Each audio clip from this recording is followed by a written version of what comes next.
Hello, fellow collectors and friends of the channel. You have joined me just in time for an all-new Diecast Emporium review. In today's video, it's going to be a twofer. We're going to be looking at the SpecCast 1:50 scale Mobile Track Solutions 3630 Switchback Articulating Tractor and the Mobile Track Solutions, or MTS for short, 33-38XL Towed Scraper.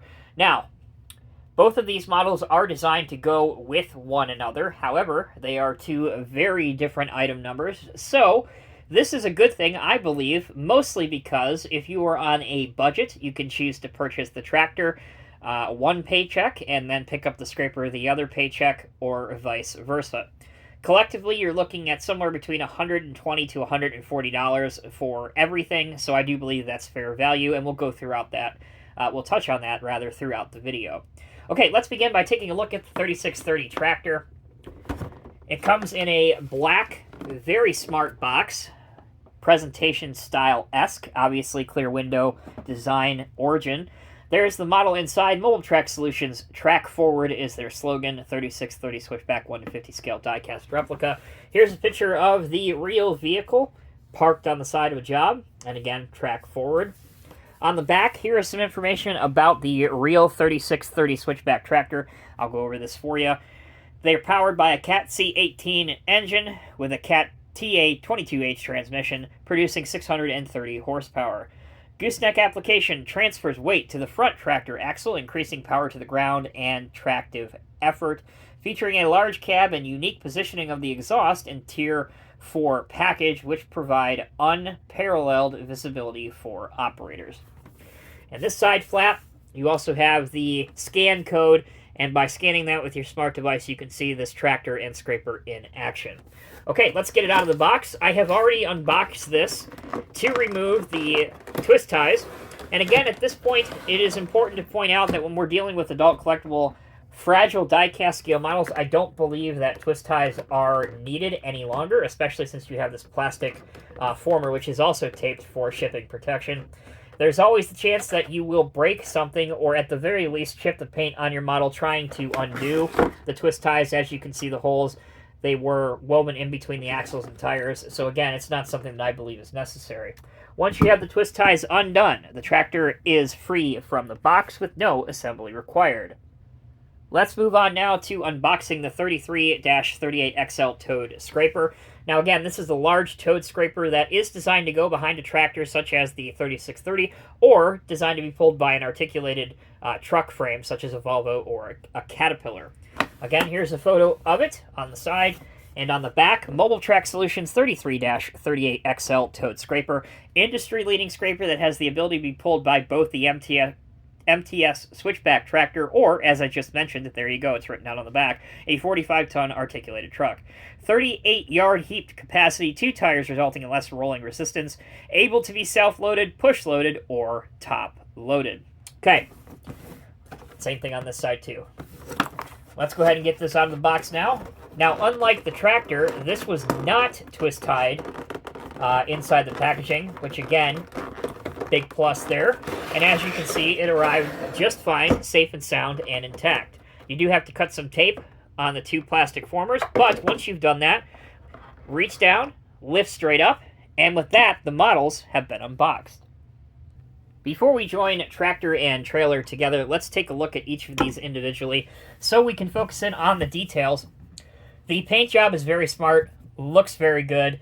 A lot of the die-cast pieces match very well with the plastic pieces, like the fender guards, the inside of the wheel hubs, and the hand and grab rails. I will say, at least to the naked eye, the plastic handrails and safety railings here appear to be slightly fat.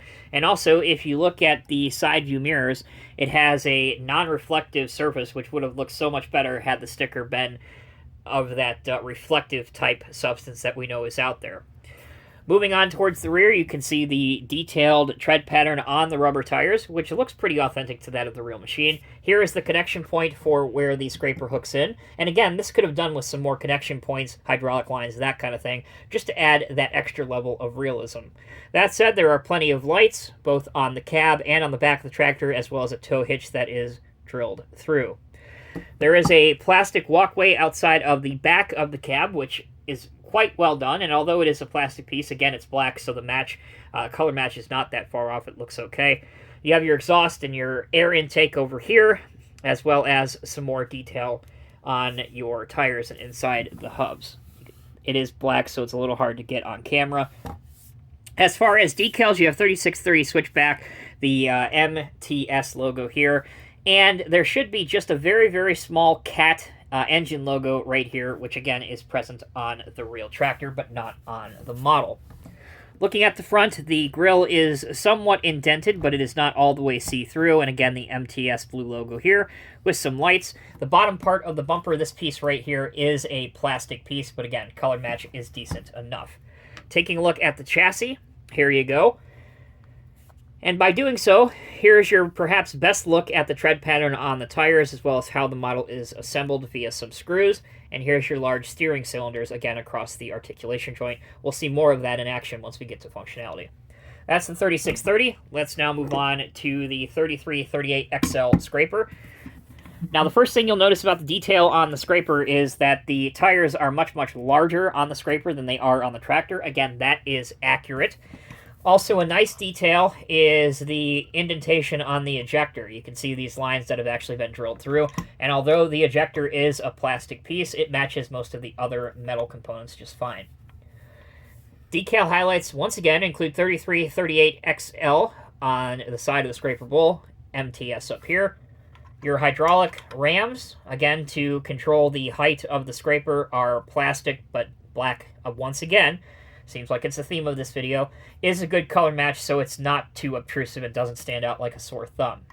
Your connection pins here are also painted on the apron, which attach to the bowl, and again, that looks quite good. One noticeable thing that does stick out a bit, and that is the plastic hubs here, the center of the wheels. As you can see, the color is pretty slightly off from the other yellow parts. Looking underneath, here you go. That is what the bottom of the scraper looks like. Okay, let's pause momentarily. When we come back, we will join scraper and tractor together and take a look at all of the working features. All right, let's join the 3338 to the 3630. Say that 10 times fast. And the way to do that is you hook the kingpin of the scraper into the hitch right here, into the hole, rather, of the tractor, and it just slides in as seen here. Moving straight on to functionality. Obviously, this is a rubber-tired machine, so it moves quite well in either direction. If you want to steer the tractor, you can get a decent range of articulated motion. However, it does seem to be somewhat narrow and perhaps could be a little bit better. Taking the scraper off for just a minute allows me to show you the vast range of rough terrain or oscillation on the rear axle, which again is excellent and some of the best I've seen on any model by any manufacturer. Again, good to see. There are no opening doors, and the engine does not open either. The engine hood does not open.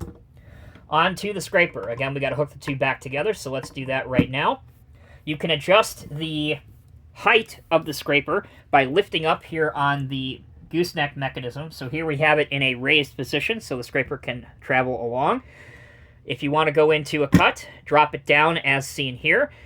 The ejector is unfortunately fixed in position, therefore it doesn't move forward or back, which again is something I would have liked to see. However, the ejector is functional, and you can display it all the way up, conversely, all the way closed shut.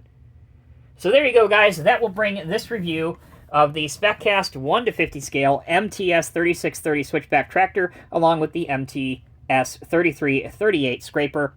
Here's what you need to know. For the most part, the functionality works well and mimics that of the real machine. There are some improvements or suggestions I would have liked to have seen and thrown out there. Most notably, that includes the detail or the lack thereof of hydraulic lines for the scraper to the tractor, as well as a working ejector mechanism on the scraper. But again, if you can forgive those things, it is a great looking model that'll look great in your diorama, in your display cabinet, or on the shelf. And I also, again, for the price, I do think it is pretty affordable. You can pick these up from SpecCast and their dealer network. Let me know what you thought of this model and of this video down in the comments section below. Until next time, take care, be well. I'll see you in the next review.